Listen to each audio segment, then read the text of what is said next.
My name is Danny and I have a question for you. Would you like to unravel the mysteries of a French chateau with me? I cannot hear your answer, but I'll assume it's a yes, since you're watching an yes forgotten video. So sit back, relax and enjoy Chateau de Castelnaud.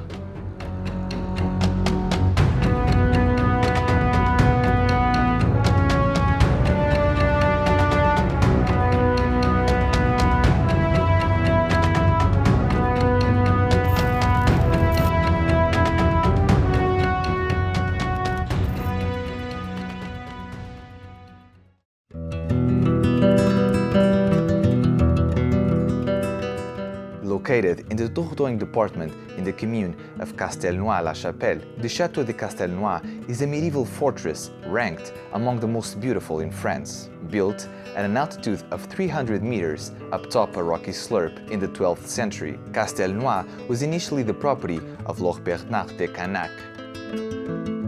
During the crusade against the Albigensians, it was taken by Simon de Montfort in 1214. Although Bernard de Canac recaptured the castle, it was set on fire by the Archbishop of Bordeaux and burned down in 1215. The castle was rebuilt and became one of the main strongholds of that period. During the 100 Years' War, Castelnaud was primarily under English control. Depending on the alliances and personal interests, the castle changed hands.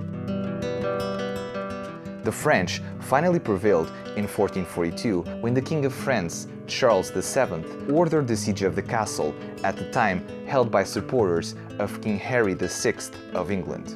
After a 3-week siege, the besieged surrendered the fortress for 400 gold coins. 11 years later, the French won the 100 Years' War.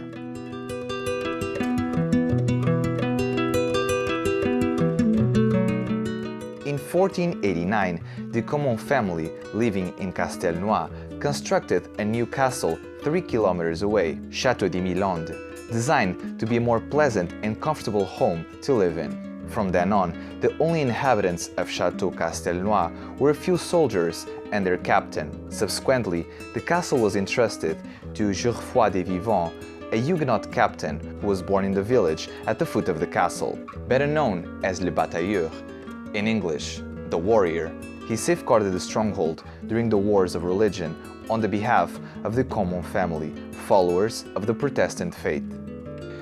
Despite the terror that the conflict brought, no one dared to attack or take Castelnaud.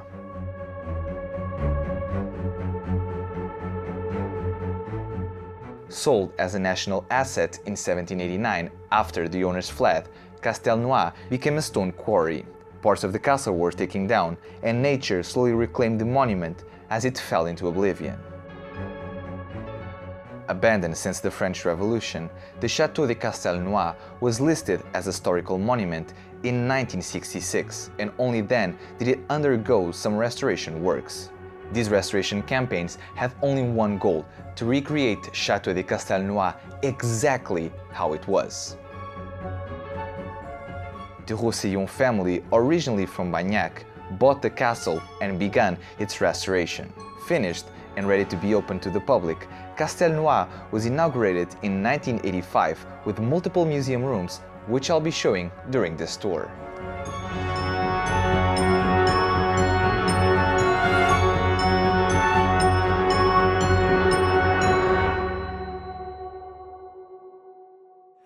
We just got up.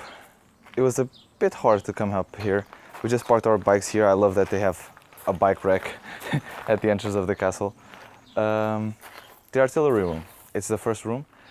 I'm not going to film everything, otherwise I'll be here all day. I'm just going to film some rooms. Let's start with this one.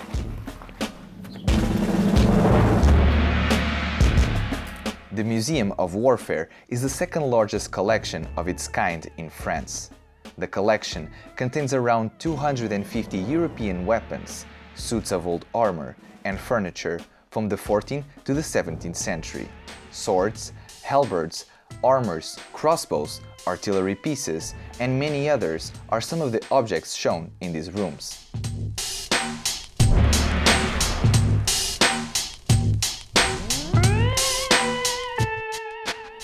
This is an incredible view. This castle, it's so high up on this mountain that We can see literally everything. You can see even more castles, like this French region. It's full of castles everywhere, so if you just keep looking out on the mountains, you will see multiple castles. Let's go up? Yeah, let's go up.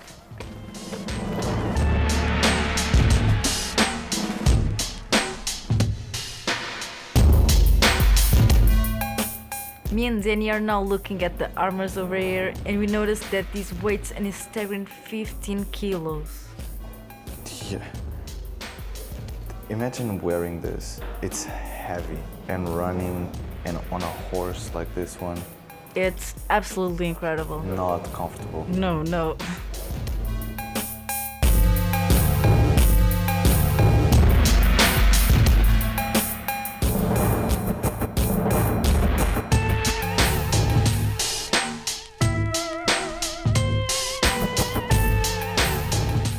I'm loving this. Going through this castle. Crazy. That room right there with the weapons. Amazing. And now look at this. These corridors. Oh my god, the stairway. And it's very small. This spiral staircase. It literally feels like you're walking through a dungeon or something. Yeah. This castle was built like meticulously. It's so crazy. And we arrive at some room that I don't know. Really cool ceiling. Is this the tower? I think this is, it's the keep. yeah, the big tower. Yeah. Not sure, we'll see from the outside.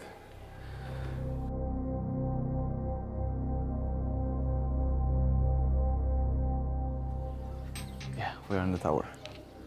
Look at this, oh my god, this is sketchy. We're just hanging on the balcony.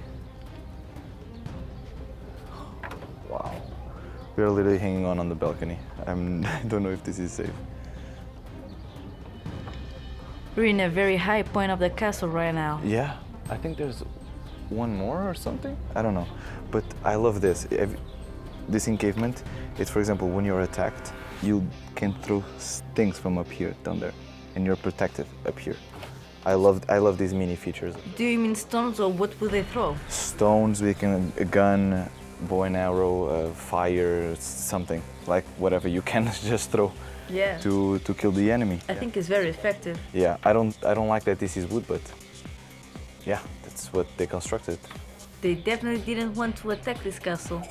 No, you would see it coming from like kilometers. Look at the view. It's just long.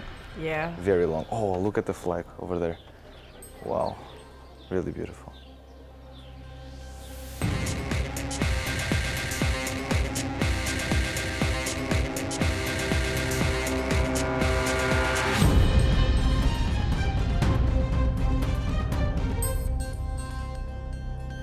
Now we're going to the outside parts of the castle, the courtyard that was built later.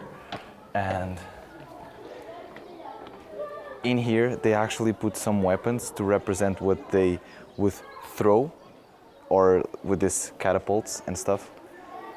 It's really, really cool. I think we're gonna go around and see that one and then over there, which I'm glad because, as you can see today, it's being hectic. There's a lot of people and a lot of children visiting the castle.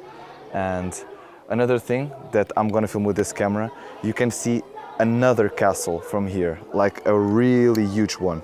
This afternoon, we're also gonna film that castle, so be aware for next week's video. It's gonna be of that castle over there. There are two different types of medieval castles, so it's gonna be interesting.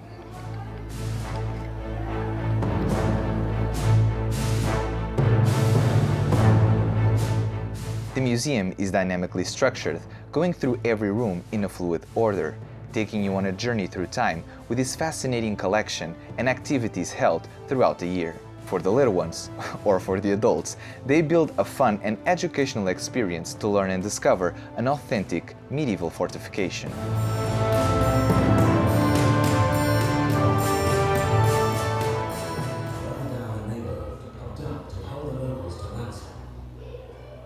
I think you can hear that something's happening there. The castle has been amazing. There's like weapons everywhere. Of course, I cannot show you everything. Again, just come and visit, but I feel like this is interesting. The King of England, who doesn't pay them, Authorize them to do so. Whoa.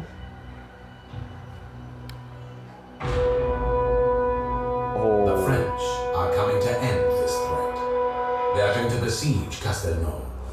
Pascal de Tay knows it. As an example of how immersive some of the rooms are, this scenography explains in more detail the siege that occurred in 1442, ordered by King Charles VII of France.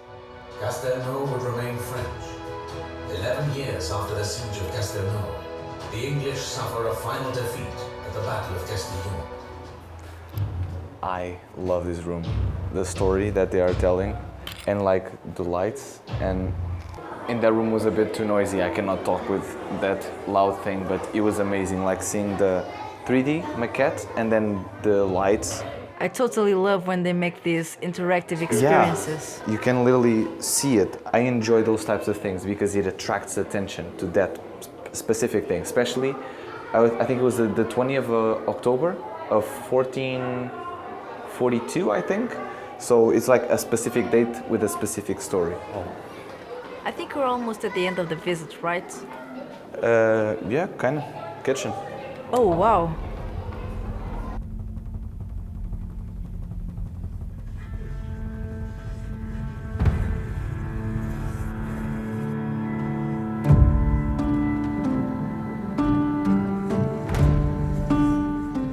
Oh, the middle of the Yeah. castle, yeah. Wow. Yeah, I feel very protected here. Yeah, yeah, definitely. Oh my. You see, I need to tell you guys this. You see how we discover new castles? We were in this one, and we saw this one that we are in right now. Yeah. It's with these pamphlets that we discover stuff.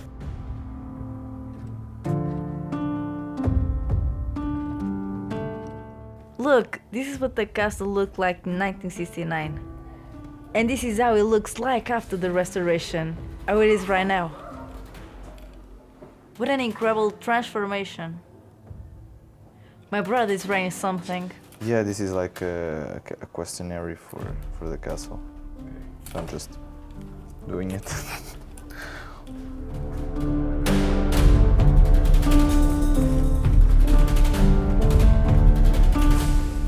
The well as like a roof. As a roof. Yeah. It's probably very deep. It must go real deep to get water. Yeah. It goes to the... Whoa. You see the reflection down there? 46 meters, it's there. 46 meters? It needs to go all the way down this mountain. We are really high. They definitely needed water in the castle, so this was necessary. I cannot forget to mention in this video the life-size reconstruction of the medieval war machines, the Trebuchets. Yes, they do work, and they use them every single month. These machines can launch an 80-kilo projectile up to 300 meters. Throughout the year, the castle holds a lot of activities like blacksmiths demonstrations, trebuchet fire demonstrations, calligraphy workshops, trying on medieval costumes, medieval theaters, among others. In 2020, the Castel de Castelnaud obtained the Qualité Tourisme label for the quality of their hospitality and services. In 2022, the castle registered 245,000 visitors, making it the second most visited tourist site in the department.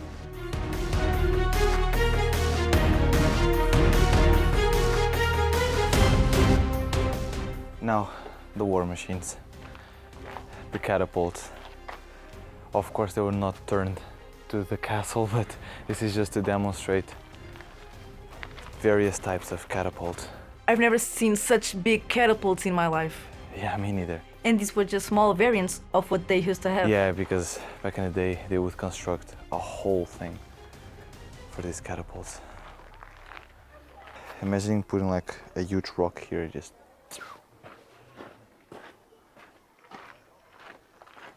Oh, there are rocks over there. Oh yeah. That's exactly what I was talking about. You cannot even move this. Imagine getting hit by that. Or on the wall of your castle. And for more damage, they invented something like years forward that they surrounded this with not only oil but also with like fabric. They light it on fire and they throw it. So the castle not only got destroyed but also burned down. Flaming cannonballs sort of thing. Yep. So one question, they would bring these to the attack sites or how they do it? The rocks? No, the whole catapult. Yeah, they have to bring it. Sometimes they dismantle it and put it together in next to the place they wanted to attack. If you want this to attack other castle, you literally have to take it apart. I don't think you can go with this like this. I'm actually not sure, but yeah. You can even see here how the rock was thrown. Interesting. The rock weighs between 80 and 100 kilos. Yeah, not liftable. And they throw it 200 meters far. This one is from 30-40.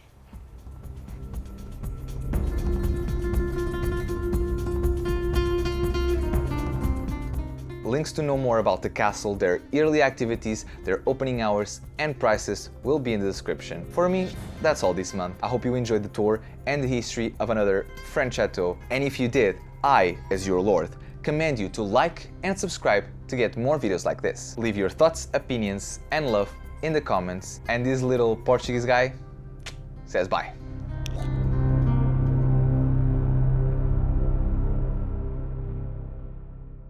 I should stop saying little guy, because I'm not little. I'm gonna become, this channel is gonna, I'm gonna make, I swear to you, I'm gonna make more videos, and this channel is gonna become some. I have to project into the future. Bernard de Canac recaptured. Evil fortress. Let's do it all again. What the fuck?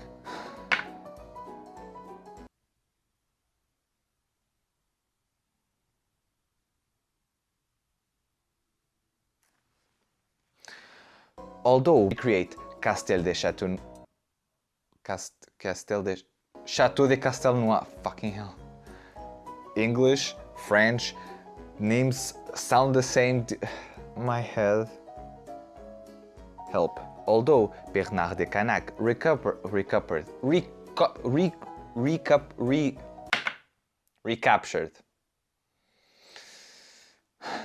Living in Chateau Castelnaud. French. Oh, by the way, before I finish, I just want to say, yes, my sister did a voiceover because I didn't want to use the original audio. I know it's weird, but I had to do it, otherwise the video would be too short and not interesting, so yes, my sister did a voiceover, she was not there. If you know, you know, I don't want to talk about it. Have a nice week.